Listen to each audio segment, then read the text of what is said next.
Descent of species. In the afterlife, you're treated to a generous opportunity. You can choose whatever you would like to be in the next life. Would you like to be a member of the opposite sex? Born into royalty? A philosopher with bottomless profundity?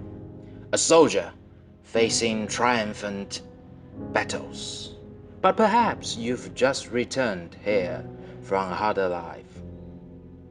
Perhaps you were tortured by the enormity of the decisions and responsibilities that surrounded you. And now there's only one thing you yearn for: simplicity. That's permissible. So, for the next round, you choose to be a horse. You covet the bliss of that simple life.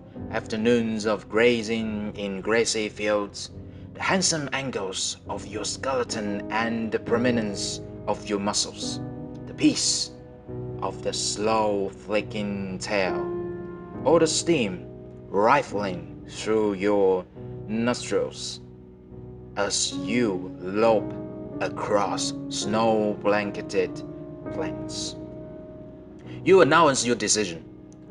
Incantations are muttered, a wand is waved, and your body begins to metamorphose into a horse. Your muscles start to buckle. A mat of strong hair erupts to cover you like a comfortable blanket in winter. The thickening and the lengthening of your neck immediately feels normal as it comes about. Your carotid arteries grow in diameter. Your fingers blend hoofward. Your knees stiffen. Your hips strengthen. And meanwhile, as your skull lengthens into its new shape, your brain raises in its changes.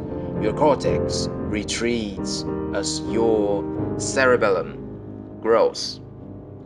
And homunculus melts man to horse. Neurons redirects.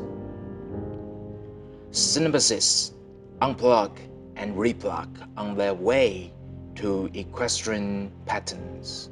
And your dream of understanding what it is like to be a horse gallops toward you from the distance. Your concern about human affairs begins to slip away.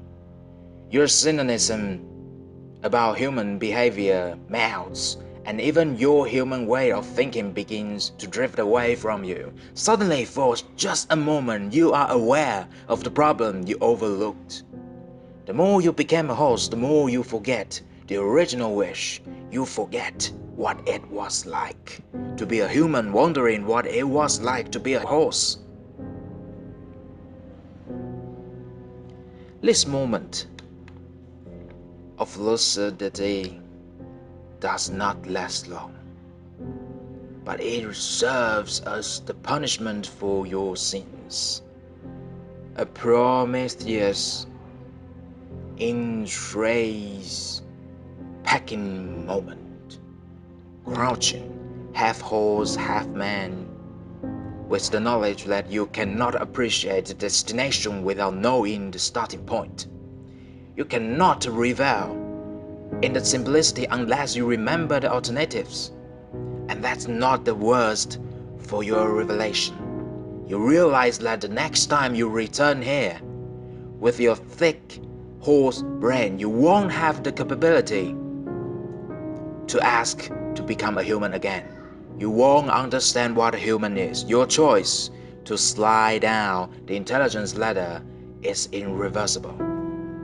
And just before you lose your final human faculties, you painfully ponder what magnificent extraterrestrial creature enthralled with the idea of finding a simple life chose in the last round to become a human.